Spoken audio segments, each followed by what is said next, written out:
CBI team arrives in Bengaluru over investigations into the murder of Narendra Dabholkar. Amol Kale reportedly sought by CBI for questioning. Is H. Vishwanath targeting Siddaramaiah? Political pundits seem to indicate that Vishwanath's elevation as JDS state president was to ruffle the former chief minister's feathers. Pratap Simha heckled and asked by voters to leave a polling booth on Friday, told that non-voters should not be near booths. BJP reportedly permits more mobile towers to be set up, this despite opposition citing grave cancer risks. And petrol tanker rolls over in Kalburgi. Residents rush to the dangerous spot to collect fuel in jerry cans.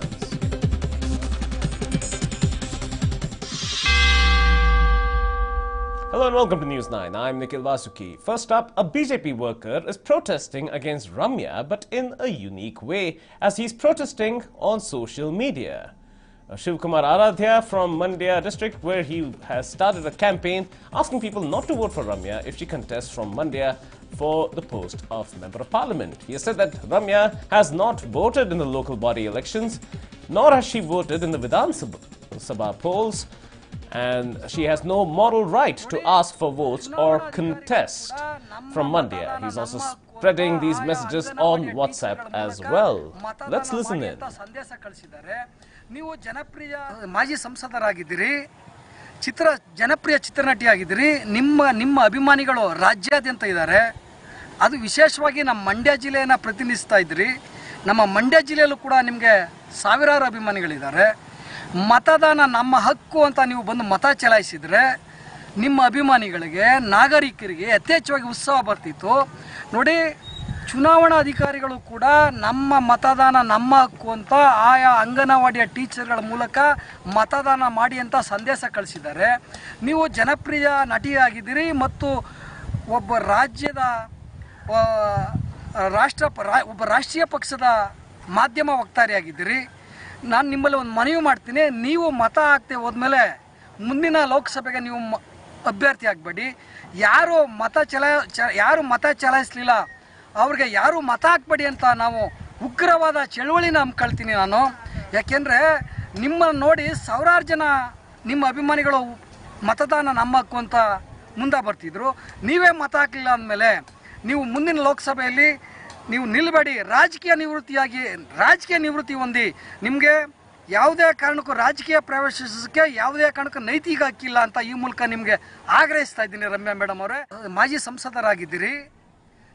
So here he is, a BJP worker who stated that Ramya has a fan following that puts her in high regard and would follow the example led by her. But if there is an example that should not be led, is the fact that she did not vote for the local body polls, she did not vote in the Vidhan Sabha polls either, and that she therefore has no right to come and campaign and ask for people to vote for her. This is what this BJP worker has stated, and if at all she should have the right to ask for votes, then she should have exercised her franchise herself.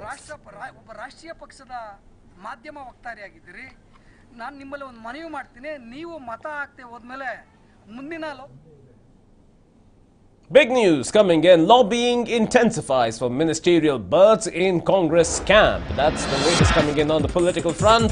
Congress leaders are back to demanding cabinet posts for senior leaders H.K. Patil and Ramalinga Reddy.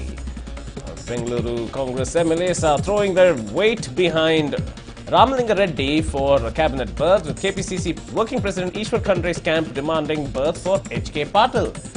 The State Congress in charge, KC Venugopal, will be holding talks with the Congress High Command over ministerial berths, while cabinet expansion is likely in the third week of September. Several weeks of delay.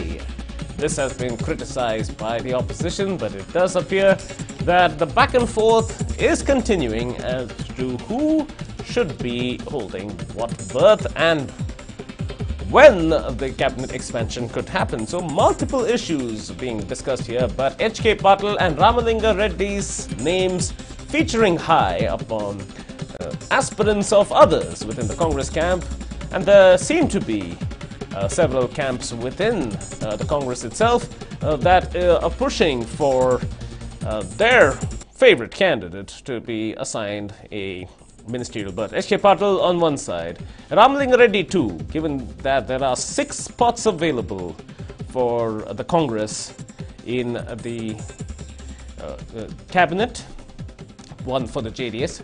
Ramalinga Reddy, formerly the Home Minister, back in the fray perhaps. To answer some of these questions, I got Michael Vijay on the phone with me. Michael, what we're looking at over here is a continuation of a back and forth as to who should be assigned a cabinet berth.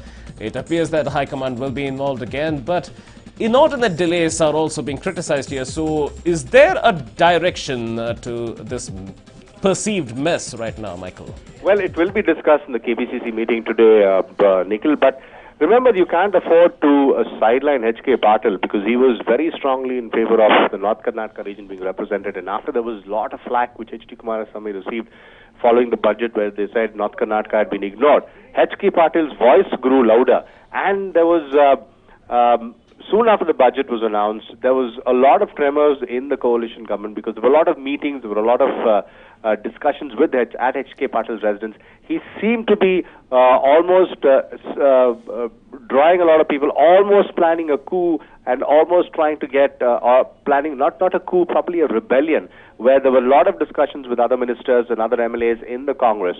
So there was a lot of repercussions which was felt by H.D. Kumaraswamy and the Congress too. Of course, then there was a lot of discussions which the Congress High Command, the Congress State in Charge spoke to H.K. Patil, pacified them. Now, Ramalinga Reddy, although a senior leader, former Home Minister, although he did not, there was no kind of attempting to form any groups in the Congress by Ramalinga Reddy. His voice has always been heard. He is a very well-known person. He is a very he wields a lot of clout in the Congress. So Ramalinga Reddy also you cannot ignore. So even though he is silent, he could cause a lot of consternation to the Congress camp. He could create ripples if there is any sort of if he expresses his displeasure. There were rumbles of discontent, of course, when he was sidelined when the portfolios were given.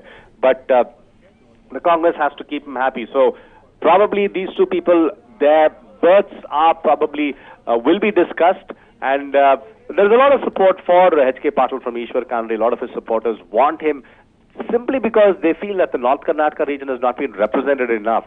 So probably H.K. Patil will get a look in, as well as Ramalinga Reddy. But because remember, both of them are senior people in the state Congress, and while there is no real threat of them shifting loyalties, their presence in their unhappiness would definitely not do well for the Congress.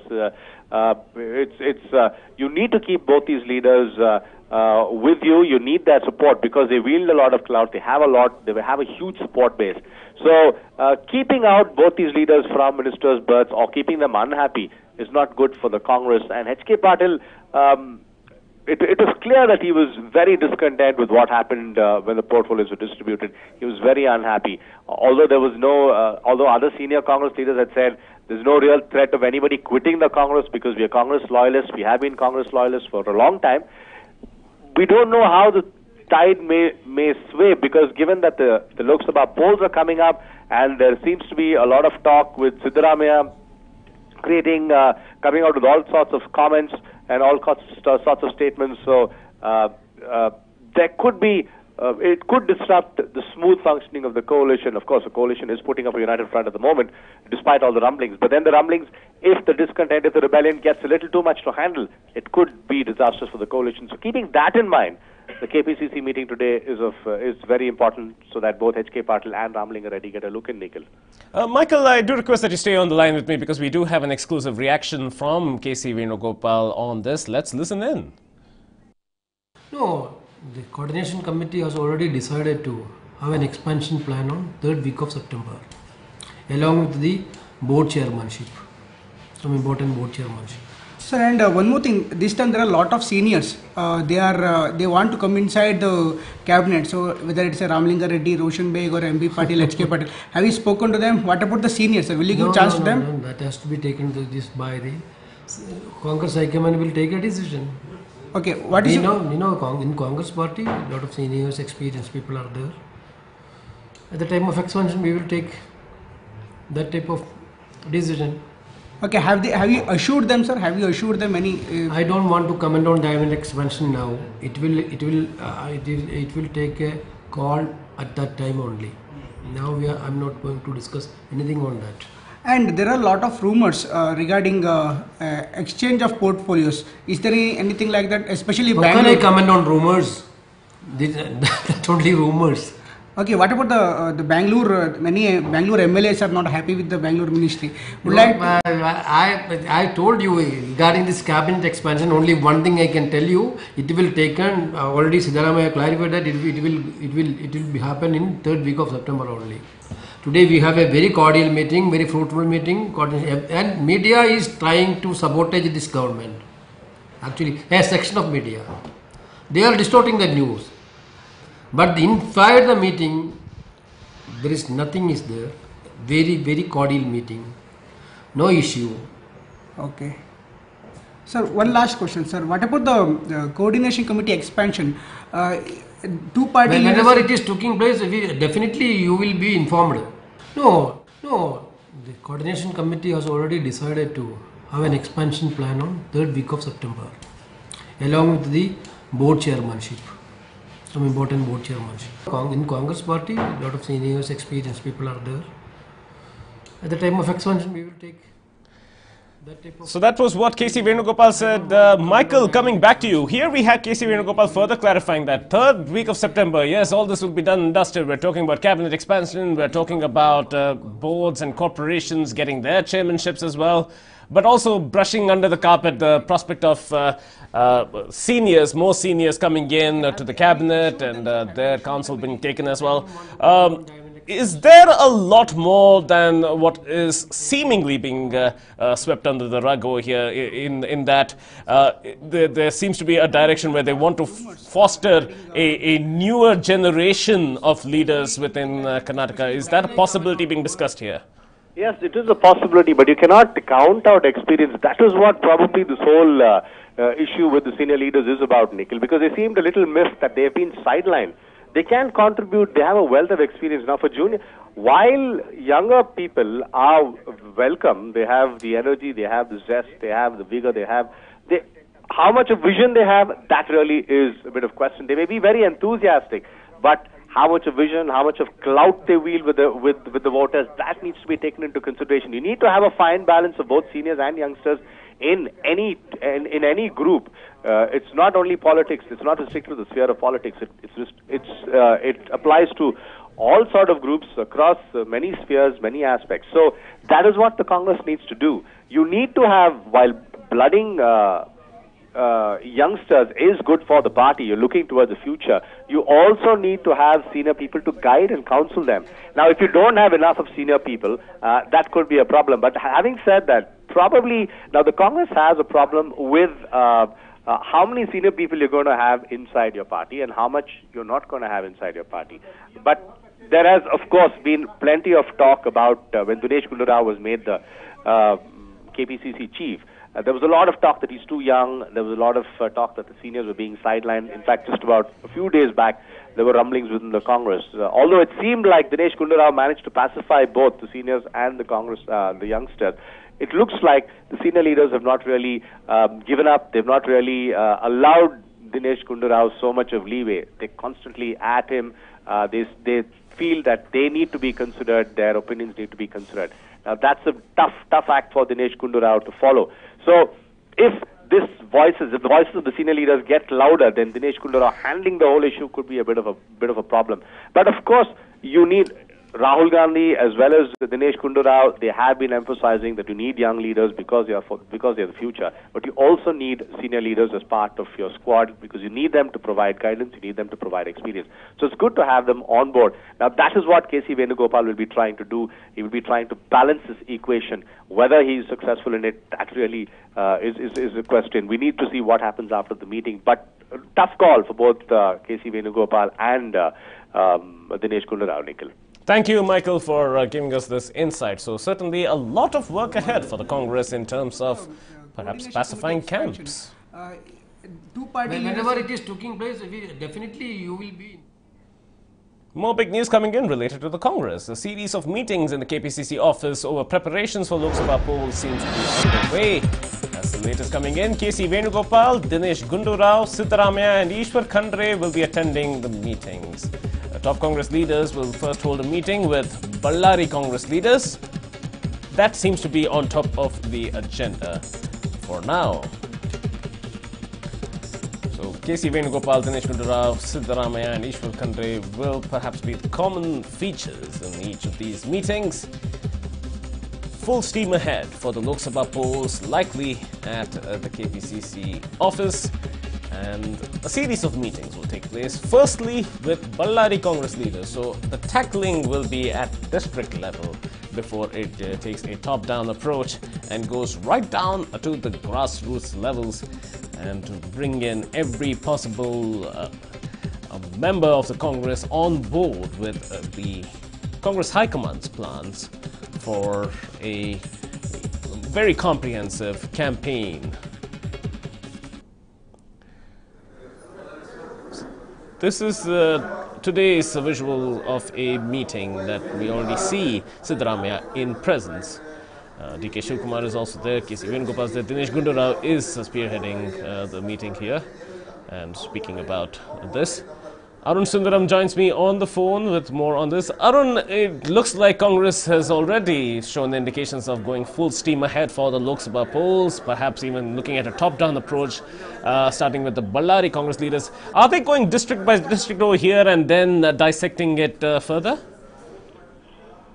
Well, there have been some rumblings in the party, and probably these meetings that are taking place, Nikhil, are to first assuage the local leaders to sort out or iron out the differences and ensure then you go ahead and fight as a united force. Because remember, this is not just a question of the 2019 Lok Sabha polls.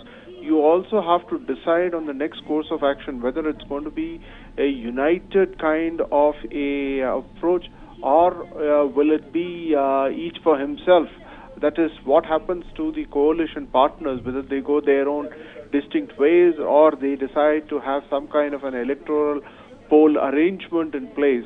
And then the issue is also about the kind of campaigning that needs to be undertaken. So all these will have to be taken, each could be categorized as a separate chapter or an important page and then discussed.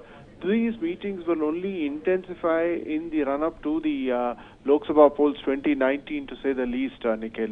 So now, at this stage, given that we're looking at a district-by-district leadership meeting here, at the same time, the kind of confidence that each district should be getting might also be concentrated upon the kind of leadership they would like to assign to each of the Congress leaders as well, going in a top-down approach. Are all of these things a matter of importance at this stage right now? Absolutely, because remember, the question is not question of who's going to campaign, etc. It ultimately boils down to the winnability of the candidate. If you choose a candidate and if he's popular but doesn't really get the popular vote and loses the hustings, then it could be a big issue. Because remember, at the end of the day, every single seat counts.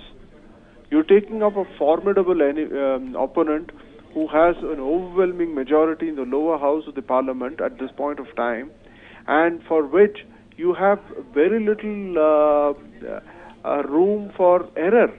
You need to hit the bull and the bullseye in such a precise manner that you take the opponent by surprise completely, Nikhil. Thank you, Arun, for bringing us these details. So there we have it. The meeting is currently underway. There's a series of meetings currently underway. The KPCC leadership is getting together to ensure that plans are in place to go full throttle for the soon-to-be here Lok Sabha polls.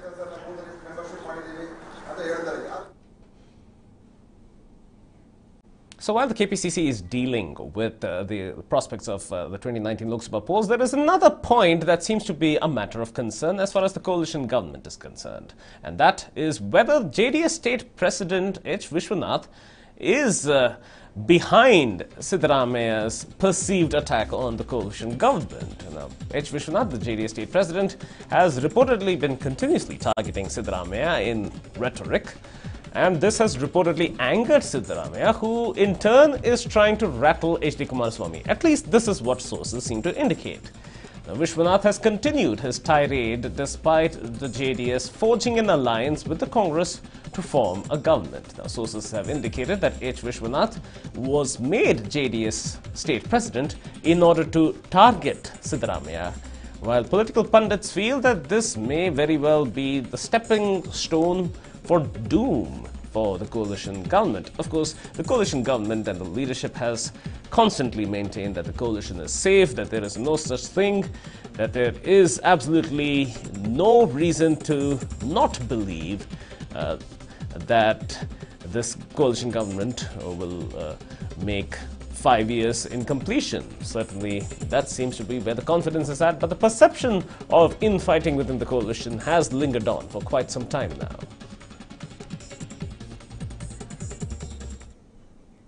Meanwhile, BJP State President B.S. Yeddyurappa has slammed the coalition government, stating that the Congress JDS held coordination committee meetings only after many rumblings. Water Resources Minister D.K. Shivkumar and PWD Minister H.D. Revanna have constantly been demanding commission for any work to be done as well. This is what Yeddyurappa has stated, and that if commissions are not paid, then ministers won't let any work happen, and that the coalition partners are just merely busy fighting among themselves. Let's listen to these descriptions from Yeddyurappa himself. ಇವತ್ತು ಸಹ ಸಮನ್ವಯ ಸಮಿತಿ ಬಹಳ ಕಷ್ಟಪಟ್ಟು ನಿನ್ನೆ ಸೇರಿದ್ದಾರೆ. ಆದರೆ ರಾಜ್ಯದಲ್ಲಿ ಅಭಿವೃದ್ಧಿ ಕಾರ್ಯ ಏನಾಗ್ತಾ ಇದೆ, ನೀರಾವರಿ ಯೋಜನೆಗಳು ಏನಾಗ್ತಾ ಇದೆ, PWD ಇಲಾಖೆಯಲ್ಲಿ ಏನು ಕಾಮಗಾರಿ ನಡೀತಾ ಇದೆ, ಸುಮಾರು 10,000 ಕೋಟಿ ಪೆಂಡಿಂಗ್ ಬಿಲ್ಸ್ ಇದುವರೆಗೆ ಪೇಮೆಂಟ್ ಮಾಡದೇನೆ ಎಲ್ಲ ಅಭಿವೃದ್ಧಿ ಕಾರ್ಯಗಳು ಸಂಪೂರ್ಣ ನಿಂತಿದೆ. ಹಿಂದೆ ಗುತ್ತಿಗೆದಾರರು ಎಲ್ಲ ಕಮಿಷನ್ ಕೊಟ್ಟು ಕಾಮಗಾರಿಗಳನ್ನ ತಗೊಂಡ್ರು. ಈಗ ಮತ್ತೊಮ್ಮೆ ನಮ್ಗೆ ಅದೇ ರೀತಿ 8-10% ಕಮಿಷನ್ ಕೊಡಬೇಕು, ಇಲ್ಲದೇ ಯಾವುದೇ ಕಾಮಗಾರಿ ಪ್ರಾರಂಭ ಮಾಡೋಕ್ಕೆ ಬಿಡೋದಿಲ್ಲ ಅಂತ ನೀರಾವರಿ ಸಚಿವ ಹೇಳೋದಾಗಲಿ, PWD ಸಚಿವ ಹೇಳೋದಾಗಲಿ, ಇದು ಇವತ್ತು ಅಭಿವೃದ್ಧಿ ಕಾರ್ಯ ಸಂಪೂರ್ಣ ನಿಲ್ಲೋದಕ್ಕೆ ಕಾರಣ ಆಗಿದೆ. ಸೊ ಈ ಹಿನ್ನೆಲೆಯಲ್ಲಿ ಎಲ್ಲ ಧಾರಾವಾಹಿಯಂತೆ ಟೀಕೆ ಟಿಪ್ಪಣಿಗಳು ಮಾಧ್ಯಮದಲ್ಲಿ, ಎಲೆಕ್ಟ್ರಾನಿಕ್ ಮೀಡಿಯಾದಲ್ಲಿ ಬಂದ ಮೇಲೂ ಸಹ ಯಾವುದೇ ಸುಧಾರಣೆ ಕಾಣ್ತಾ ಇಲ್ಲ. ಇವತ್ತು ಸಹ So that's what Yeddyurappa said in a manner of criticism against the leadership of the coalition, and particularly targeting D.K. Shivkumar and H.D. Revanna, stating that not much work is being done in their departments, at least, without any additional commission paid directly to them. Some serious allegations there from Yeddyurappa, without taking their names, of course. Now, a video of MP Pratap Simha being heckled at by residents of a particular part of Mysuru has emerged.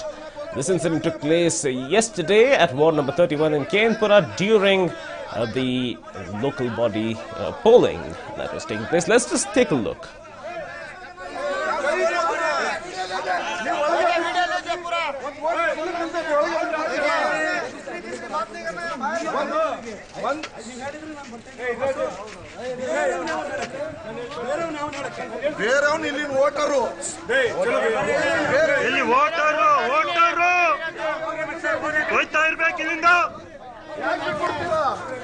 ಯಾರ ಮೇಲೆ ಒಂದು vote slip ಇಲ್ಲ ಅಂದ್ರೆ ಒಳಗ್ ಬಿಡೋದಿಲ್ಲ ನೀವು. MP ಆವನ್ MP ಬರಂಗಿಲ್ಲ ರೀ, ಪ್ರಚಾರ ಮುಗ್ದಾಯ್ತು, ಎಂಪಿ ಬರಂಗಿಲ್ಲ, ಹೋಯ್ತಾ ಇರ್ಬೇಕು, ಹೋಯ್ತಾ ಹೋಗ್ಬೇಕು, ಎಂಪಿ ಬರಂಗಿಲ್ಲ. ಓದ್ತಿದ್ದು ಒಳಗಡೆ ಯಾವನ್ರಿ ಹೇಳಿ ಕರ್ದೇವಕ್ಕ ID ಕಾರ್ಡ್ ಐತಲ್ರಿ ಒಂದು. So people asking, do you have a voter's ID? Are you here to vote? If you're not, what are you doing here? Are you trying to influence voters? This is what many who were present there were stating, and eventually having to cave to all of this heckling. Pratap Simha had to walk out of the premises of this polling booth. He was surrounded when he tried to enter a booth accompanied by the BJP candidate.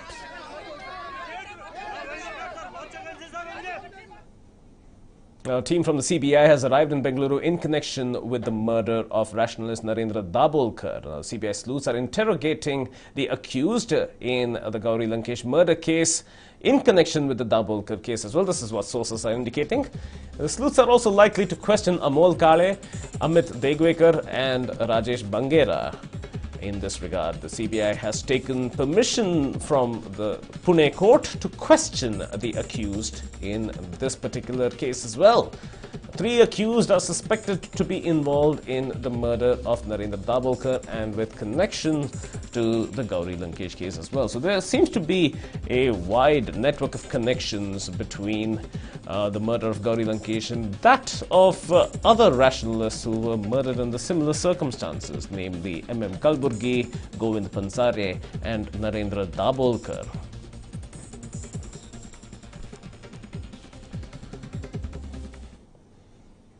Meanwhile, it's almost a year now since Gauri Lankesh was shot dead outside her Rajarajeshwari Nagar home, and more details seem to be emerging. It appears that there was not one but 2 teams, totally of 4 killers, having been mobilized to arrive at Gauri Lankesh's residence in order to kill her. Now, the second team, that angle has emerged, a team of 2 members apart from Parshuram Bagmore's team of 2 members. The second team was to fire at Gauri Lankesh if the first team failed. This is what sources are indicating. Sleuths have also discovered that the motive behind all the 4 murders of rationalists are all the same, and that the possibility of the mastermind behind all 4 killings being the same person is also being explored. Sources have also reportedly revealed that the accused, all of them, showed a lot of commitment in executing the plan to murder Gauri Lankesh. So a lot emerging now, with just 4 days to go until this case completes 1 year since it's happened.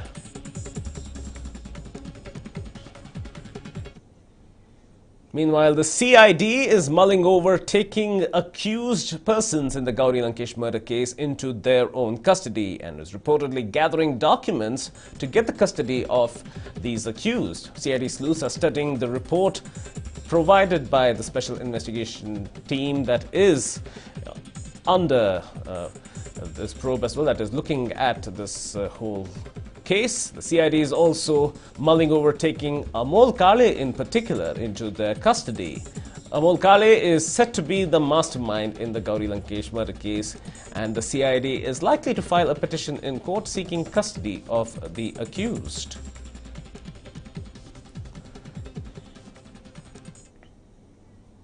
Meanwhile, the CID has intensified its probe in the M.M. Kalburgi murder case. The sleuths have been grilling the accused in the Gauri Lankesh case in order to get some headway in the M.M. Kalburgi murder case.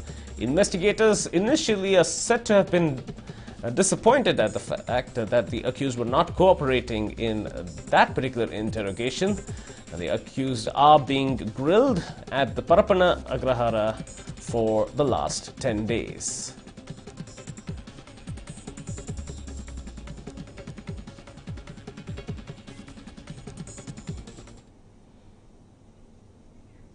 Moving on to Madikeri now, big news coming in. The ban on tourist entry in Kodagu has been extended. That's the latest coming in. A prohibition on entry of tourists in the district of Kodagu has been extended. Kodagu DC has extended this ban until the 9th of September. This move by Kodagu DC Sri Vidya has come in the wake of repair work underway at several parts of Kodagu. Even sand and timber lorries have been banned from entering Kodagu unless they are a part of the rebuilding exercise. So that's the latest coming in. Regular movement is being stopped. Only emergency relief and reparation movement is allowed in this particular district that has been ravaged by floods over the last several weeks.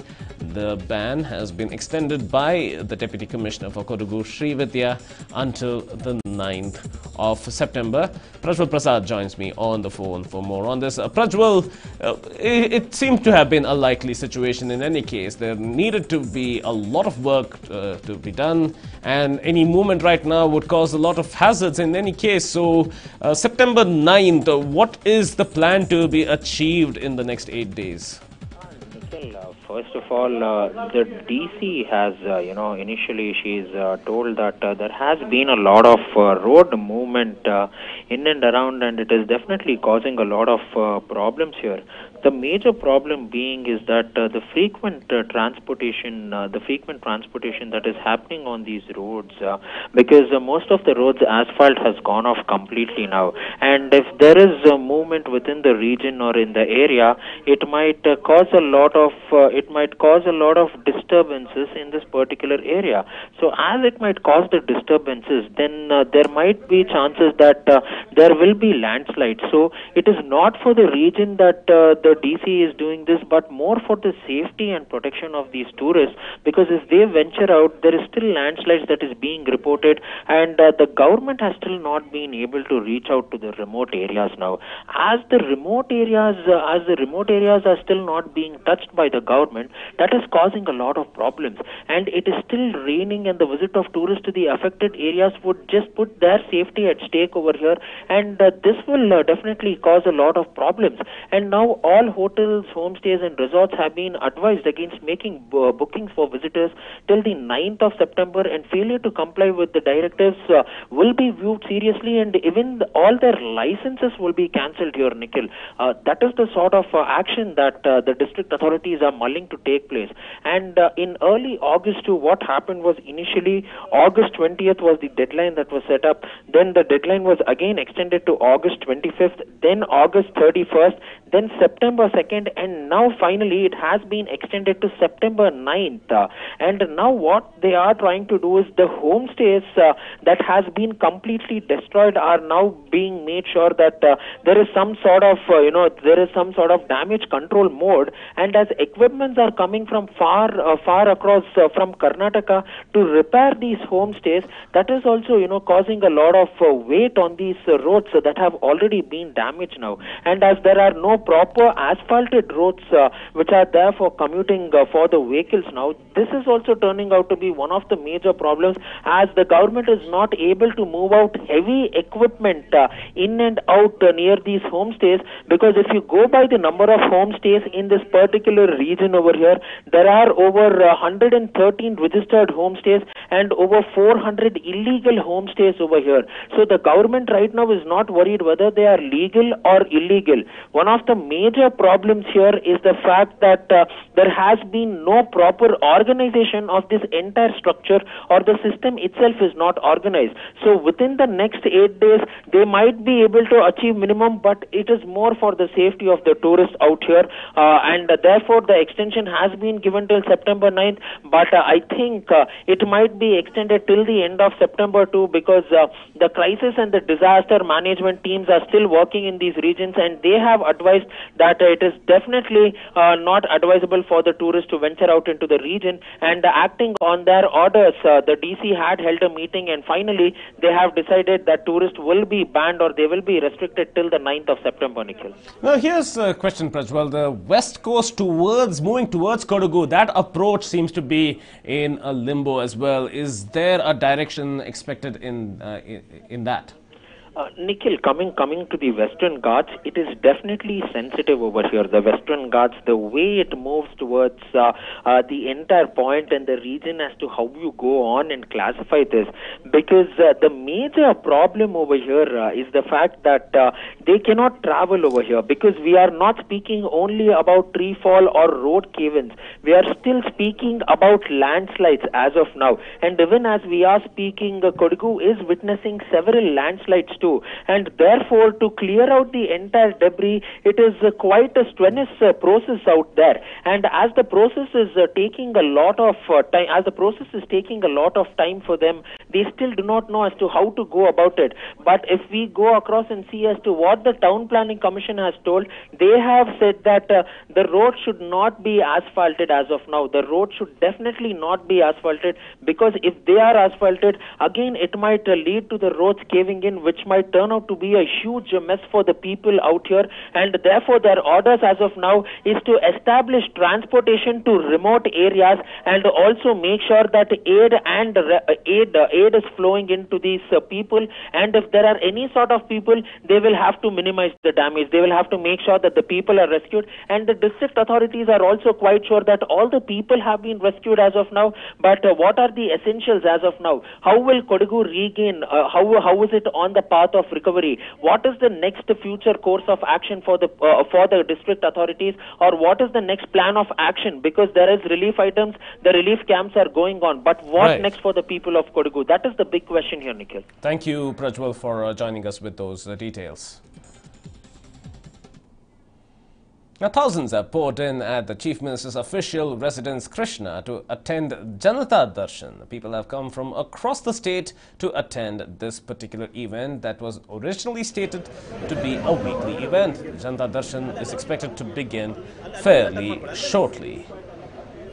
Several individuals with special needs have also come to meet the Chief Minister and seek assistance from the state government in certain grants and help as well. Members of farming communities have come in as well, and this certainly has been one of the longest lines of people we're seeing. We're seeing their backpacks having left outside as well as a matter of security. But as it can be seen, it is a very hard thing to fathom that the entire group can have their issues addressed. But nonetheless, there are these aspirants for help who have come in, and many officials from the Chief Minister's office are engaging with them one by one and prioritizing issues accordingly. Shaded areas with chairs are being kept for elderly persons as well, and it's likely that the Chief Minister will be coming out fairly shortly to begin his Janata Darshan, which usually also involves individually scrutinizing every request coming in from people of Karnataka. People have come from all over the state.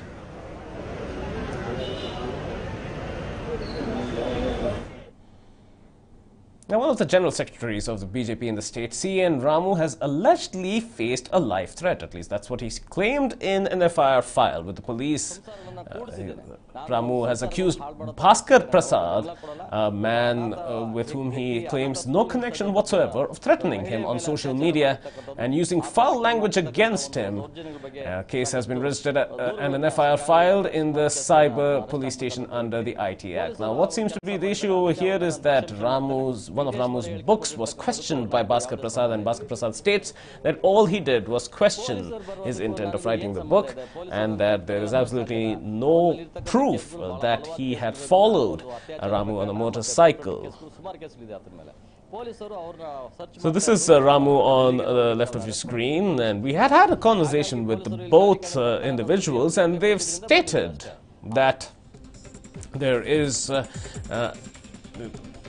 are these allegations coming in. Bhaskar Prasad, who's on the right of your screen, has stated categorically that all of these allegations by C.N. Ramu are without basis and have absolutely no proof to back them up, and that Ramu is erroneous in his complaints, and even he had a few counter questions in this regard. Nonetheless, an FIR has been filed in this regard.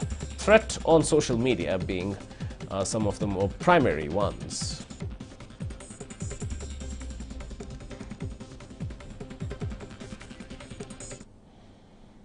A petrol tank turned upside down in Kalburgi as the lorry driver lost complete control of it. The mishap took place at Hipargi Taluk. What is interesting here is that you have many onlookers rushing to the spot of the accident with vessels and pots and jerry cans and filling it all up with fuel leaking from the tanker. We must advise our viewers that this is an extremely dangerous thing to do. Any access to heat could have caused a major catastrophe. A catastrophic explosion could have happened here, with fuel spilling onto the ground as well. This has happened in Kalburgi, and from what we have learned, this entire area has now been sanitized, and there is no danger anymore, but certain precautions have to be taken, and certainly these residents are not doing that.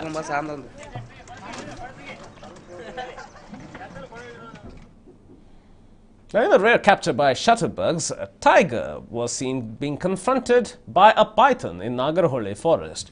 This video was captured by a tourist who was part of the safari. Let's just take a look. Here we see a python that is crossed a path which the tiger is now very apprehensive of crossing.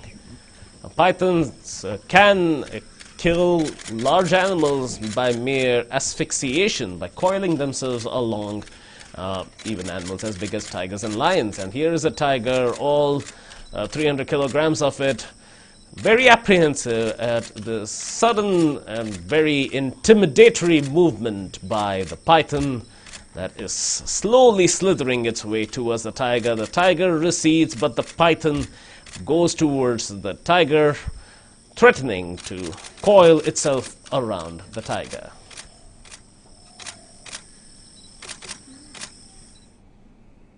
Now, with months to go for Madhya Pradesh Assembly elections, the BJP and the Congress supporters are making sure they woo voters in every possible way. The battle has gone online with a video which is themed on the film Bahubali and depicts Madhya Pradesh Chief Minister Shivraj Singh Chauhan as the hero of the blockbuster film. Take a look. Campaign for Madhya Pradesh polls gets intense. Spoof video shows Madhya Pradesh's Shivraj Singh Chauhan. A video portraying Madhya Pradesh Chief Minister Shivraj Singh Chauhan as Bahubali is leaving netizens in splits.